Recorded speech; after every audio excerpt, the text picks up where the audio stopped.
So this is the Lumber River here. We're near Nichols, and as you can see, the water level is probably higher than usual. And you see a home over on that side there. I don't think anybody's in it. Doesn't look like it.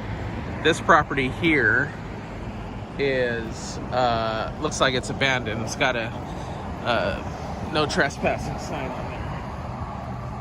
But what I want to do is take you around here. We obviously can't go inside, but wanted to show.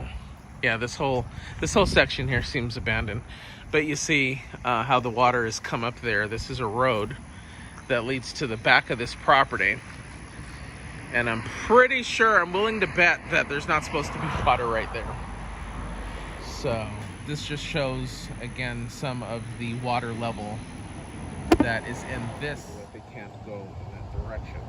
But you see some other homes that are over there that have that water